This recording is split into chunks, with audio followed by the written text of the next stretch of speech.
salsa roja. You know, it was amazing. It was an eye opener. You know, and then from there on, you know, I started as a, you know, prep person and ended up working grill. Yeah. And then early on, I just knew, like, again, like, I don't see myself just, you know, moving on from this job, you know. So before that, the chef that was running the restaurant at the time, and I told him that, you know, I want to learn how to, you know, feel the weight of running the kitchen, how to expo. Yeah. You know? Even then, I said I didn't have much of experience. So funny enough, I never really tell this story, but I worked at the busiest Applebee's in New York on 42nd Street. Oh my god, dude! I've been to the Applebee's. Oh my god, awful, man! I'm talking about. Tell me about it. We were doing. I was just doing only one thing, which is expo. We were doing like you were expediting at the Applebee's on 42nd Street in New dude, York, bro. Dude, we do like 20. Dude, we do like 20. You can do anything after that. Like, yeah, but after that, I just felt the weight of a kitchen. You know what I mean? Like it taught me so much. You know what's funny? I brought my dad from Puerto Rico to Napa, and I had him hang out with me at the Charter Oak, and he stood by me while I expedited. And we did like 300 covers that night, 350. And this server comes up behind me, and she's like, "Hey, chef, like, you know, I got to say something to you." And then my dad taps her on the shoulder and said, "No, he's busy. Come back later." And she's like, "No, like, I have to talk to him." Like, stop what you're doing. Yeah, exactly. But I made that a point when I expedited over there. I was like, I'm going to talk to everyone. I'm never going to, like, be like, hold on one second. Yeah. You know, I'm just going to, what do you need? Yeah, what do you need? Yeah, what do you need? Exactly. You know? I think early on, it's like, you know, it taught me how to control pressure early on. Yes. You know what I mean? Yep. I mean, I didn't get pressure from everybody. The cooks, the front. I mean, everyone. yeah. I mean, I'm not gonna talk any bad about any restaurant, but I knew that there was no way I was gonna get in that line. Yeah. You know what I'm saying? But I learned a lot as like really how to be a manager. Yeah. From early on, you know, I think I was like maybe 20, maybe 21 around the time, and then from there on, the first restaurant that I worked at, the owner had another restaurant called the Red Cat. Okay. He reached out, was like he's looking for a line cook. So I went over there, you know, at the time, they're making $13 an hour. I'll never forget. I was like, oh, I'm making 13. Just offered. This was like, what is this? I don't know. You know. And then, you know, I was a cook over there, you know, working the hot up station, or help saute, whatever needed, garde-manger, whatever needed. I was there. That was a good experience. Here I am now, like got hired as a cook, not as a prep or dishwasher. You know? That was step up for me, you know. Yeah. And food was good too. Food was great. Worked there for a while. Then I realized I want to go to culinary school, and I was taught that, you know, if you want to be in this industry, you don't got to go to culinary school. You can work your way up, which is true, 100%. 100% true. Yeah. But I think I just wanted to take it more seriously than people thought. Yes. You know, so I feel like, you know, in order for me to, if you look at a resume and you said this person worked X, Y, and Z, but he went to culinary school, I feel like it just helps. You know what I mean? Yeah. Sad it might be, it just helps. Yeah, because at a restaurant, you don't know if you left on good or bad terms. 100%. But if you have a certificate that says you finished something, you're exactly. like, okay, he finished something. Exactly, 100%. I mean, it's your dedication. Yeah. You know? And plus, as I was looking in culinary school, the pastry chef that was there at the time, her name was Carly Green. And then she was like helping me out to like different culinary school to check out. And one of the culinary school was Vermont, Montpelier, New England Culinary Institute. And I looked like Necky. Yep. Yeah, I went to Necky, man. They got one in Connecticut. Oh, word? Yeah, I think Since it's like when? I think it's like, I don't know. I went there in 2006 with my culinary class on vocational school. No way, yeah, dude. because it's a big in Connecticut. There is a huge vocational school culinary arts like program. And, I never knew that. In all the high schools. Like every single, every single city, the high schools. I know that. Every single city has a vocational school, and every city has culinary. Sick. And it's like, so we all went to Necky, and it's the first time I ever had a medium rare burger, like a big fat one.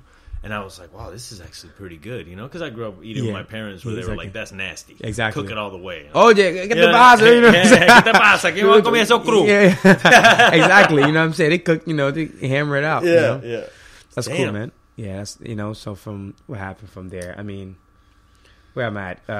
Culinary school. Culinary school. Yeah, I went to, you know. In Montpelier, Vermont. That's a beautiful area. It's beautiful. Yeah. Beautiful. Now, how is that? Have you ever been in that type of area? I guess New Jersey's kind of like that. Not really. I mean, because it was, again, here I am, another culture shot. Yeah. For me, it's like, at that point, I'm a, you know, I adapt anything. Mm-hmm. You know, because I just never get too comfortable. The moment I get comfortable, I just moved, and it's a whole new different thing, you know. After, you know, when I got there, and you know, I didn't know anybody, no one knew who I was, but I had advantage than many people because at least I knew the pressure working in the kitchen. Yeah, you know what I mean. Like I knew that. Like at that time, you know, I know how to use a knife. You know, I wasn't great at using a knife, but throughout the knife class, you know, it seemed like I was a pro compared to people that's working around me. You know what I'm saying? Because no one, most of them didn't have any culinary experience. Got you. So I had some. So my classmate realized that early on. The chef realized that early on, and I was able to take some class with two grades above me. Okay, which is really cool. Dope. Yeah, you know. And again, I had to survive, so I was working in the cafeteria on my day off. You know, I was working around the clock. Yeah. But eventually, you know, I was supposed to finish school, and I was supposed to go to internship. I was supposed to go to Paris for 6 months. Okay. You know, work for. Where'd you want to go? I was planning to go. What was the name of the restaurant? I think it was Guy Savoy, 3 Michelin. Ooh, Guy Savoy. Yep. Damn. And the reason why it couldn't happen, I had no one to back me up financially because they wasn't going to pay me well. Yeah. And I was at that time. I was young. I was willing to do whatever. Yeah, man. Can I just sleep in the kitchen? You know what I mean? But it was more about the visa situation. It was a lot of, you know, it was a lot of things I had to prove. I had to show that, you know, when I go out there, I could survive. And I had no one back me up. And my parents, you know, from being African, you know, like, you don't ask for anything. It's not even that. It's like, why you want to be a cook? You know what I mean? It's like, oh, you were getting that from them. Yeah, in a sense, you know, early on. Even though they opened up a restaurant? Even then, because they thought how hard it was and how, you know. Okay, got you. You know, so but I just wanted to keep that tradition. What did they want for you? At the time, I don't know anything else, but they want you to be a scholar, like more like lawyer kind of thing. I wouldn't say that, but I would just say, like, you know, be anything else but a cook. You know, they just thought that was the only thing you could do, and you did it. You know, exactly. You know, they shouldn't have told you couldn't do it. 100%. It's funny because now is that I have such a great relationship between my mom and dad. And a lot of the conversation I have with them is just revolve around food. You know, dope. But after that, you know, that didn't happen. So I moved on. I worked at this restaurant in New York City called The Writing Room. It was run by chef named Chef Sam Benson. He worked at Cafe Balut under Gavin Kelson. Oh shit! Yeah, so he was a badass at the time, man. He was just trying to get that restaurant a star, but it didn't end up not having a star. But he was hustling. You know what I'm saying? Yeah. And he was young. He was like 27, 28 at the time. He was a beast, man. It was. Yeah, I work lunch, dinner, brunch, anything. He tell me, man, you think I work for Daniel? I asked for a day off. I mean, that guy was. He worked me, and I learned a lot. Yeah, I learned a lot. You know, I learned to appreciate, you know, like culinary and what it takes to become a chef. Got you. You know, and he was trying to help me out to go work at Daniel or Le Bernardin, any restaurant that I want to go work. At that time, I just knew, and I asked all the other people that graduate at Neki what they doing. That's like working at all these 3 Michelin restaurant. All they doing is picking herbs. I'm like, I ain't going picking herbs. You know what I'm saying? Exactly. I just knew, like, I was gonna go. You gotta learn how to cook. Yeah, exactly. So I moved to Cleveland because I knew somebody there. I just wanted to get away from the city at the time.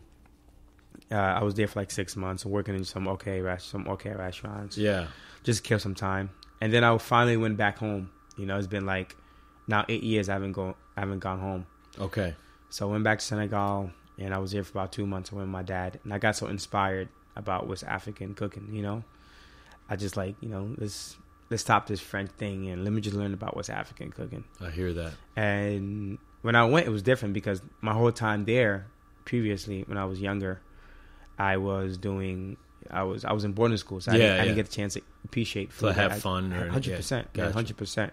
So on my way back, I met this group organization called Giving Hope, and I was introduced to this guy named Cliff. He's a part owner of New Orleans Fish House, and good friend with Chef Tori McPhail, which was the executive chef at Commander's Palace at the time. Okay. Just got James Beard Award. There's 2015. Yeah. So I came down south, man. I was supposed to be here for 3 months, try it out, but I just kept getting promoted within the job, man. Within 4 months, I didn't work 12 stations. Every station at the restaurant within 4 months, and I started at the bottom. Wow. So, they saw me there and they realized my talent and stuck around training other cooks. And then a year and a half later, man, they promoted me as PM sous chef at one of their restaurants that they own in Lowe's Hotel. I did that for a year. And after that, I wanted something different. So I went to San Francisco. Okay. What made you choose there out of everywhere you could have gone? Honestly, what happened was during my time at Cafe Atelier, I had burned, second degree burn really bad, my whole face, my whole body. I didn't have what? I was supposed to lose my eye. All right, well, let's go. Hold on. What happened? Honestly, I did an event in Charleston. So you were traveling with this restaurant? Yeah, and I was not on my days off. For me, I'm always a hustler. Even I started doing Popup when I first when I first came to New Orleans. Okay. So I was doing events on my days off. You know what I mean? I would ask my time off, and I would go somewhere, travel, do an event, representing me, not representing the restaurant. Yeah. Sweet. Yeah, and which was really cool. So I went to Charleston for the first time, and that cooked with amazing, talented chefs. One of them's BJ Dennis, which I consider a mentor. Yeah, you were talking to me about him earlier. Yeah, very good guy. And I came back, and we was making turtle soup. They never dropped the Remy, and it pissed me off. It's been sitting in the kettle for 2 days. None of the cooks didn't think to drop it. So as I was transferring to a big, the kettle could probably hold, I would say, about 7 to 8 5-gallon buckets. Yeah, big kettle, man. And I was transferring the Remy to another kettle to make my turtle soup. The 5-gallon bucket dripped on my foot. I'm talking about couple of drops. Yeah, Gotcha. Hit my foot and I just spazzed out. I just let the whole freaking 5-gallon go. Oh, and it was boiling hot. Yeah, and it just poured on me. With quick reaction, I took my shirt off, so that's the only reason why my body didn't really get any burn, but it had, from the initial splash. Exactly. So I took it out, took my pants off. It was crazy. But my face I couldn't cover that. I mean, it was. If I'll show you a picture after this. You're not gonna believe it. I didn't thought I was gonna ever cook again. This is the picture for the podcast post. Yep, 100%. All right, fuck it. People need to go out there. Yeah, people need to know how exactly. dangerous it is 100%. when you don't drop the motherfucking remuage for a chef. 100%. Yeah, and honestly, you literally that was the first time ever I thought of death. Really? The whole time, I've just been cooking and just living, but that's when I realized death existed, and I asked myself, do I really want to continue to be a chef, pursue this career, or should I just look something else? And I had a lot of time at the time, but when I finally got back to work, and I worked maybe 2 more months in the restaurant, and then I left there. But before that, I was I got to get my year in. You know what I mean? Yeah. No matter what, I got to get that year in. Yeah. Because it looked good on the resume. But after that, I just wanted something different, completely different. I said, you know what? I've been saying about Michelin stars, and now I got to look for. I should go work for a Michelin star. What I got to lose? Yeah. I knew I was going to go to New York because that was home. I know people, and I think where I'm comfortable at, I don't see myself growing. Heard. So I was California. I thought about Europe. I was like, you know what? Maybe I've never been to California. Never been to California at the time. And Dominic Crenn came to New Orleans for some event that Commander's Palace was doing. Okay. With all these chefs came in town, and who was with her? Who was her crew? No, she came by herself. It was just like a speech. She didn't even cook. She just speech. It was just a lot of people in town. It was a lot of great chefs. And as I was serving, some beef tenderloin I was serving at the time, and she was coming to get the plate. Someone was telling her about me. That guy was telling her about me is Cliff, which is the guy that met me in Africa. Oh shit! No way! I swear to God. And the crazy part about it, he did not even know who Dominic Crenn was. He had no idea who Dominic Crenn is. Yeah, he's just telling somebody